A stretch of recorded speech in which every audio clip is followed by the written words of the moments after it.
So those of you who've looked or seen all of the tapes that we have expressing various views about HIV, what's happened in the past, what may happen in the future, may feel that the war against HIV is over. We have highly successful drugs, we have an aging population, but still there are fights for us to ensure that the HIV patient does well and to make sure that this epidemic doesn't continue to grow.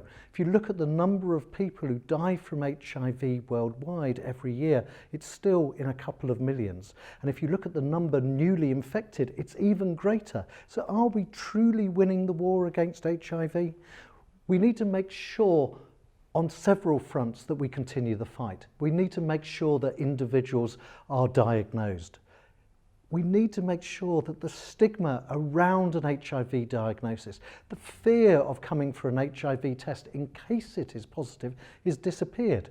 How do we make it disappear? That's all up to you. Reducing stigma comes both from the individual and from a population. We need to make sure that individuals living with HIV, whether they be in Western Europe, whether they be in the developed world, in the developing world, are treated the same as any other human being. We all have millions of viruses living in us. The HIV positive patient has millions plus one, that's all. And we need to make sure that people are happy to be diagnosed.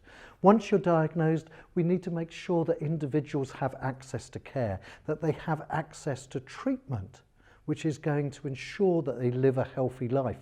And you will have heard that individuals living with HIV should, and indeed deserve, to have a normal quality and quantity of life. We need to make sure that the drugs are available. People will make mistakes. In some cases, drugs won't work, in which case we need to make sure that individuals have access to newer techniques. They have access to newer drugs to allow the fight against HIV in that individual to develop.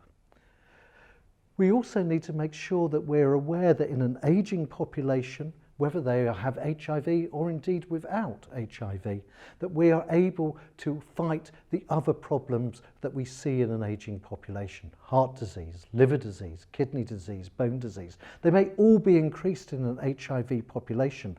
And that individual with HIV needs to get the same high standards of care that someone who is HIV negative has. So don't think the fight against HIV is over. I think sometimes it disappears. When I was a junior doctor, on the television it was full on World AIDS Day of HIV stories. It was affecting the famous. It was affecting the rich. It was affecting the poor as well. But it made stories. Nowadays, people living with HIV, normal quality, quantity of life, where's the story? Well, the fact is every individual living with HIV has a story to tell. And we need to be aware of those stories and continue to fight to reduce stigma and to improve the lives of those living with this infection.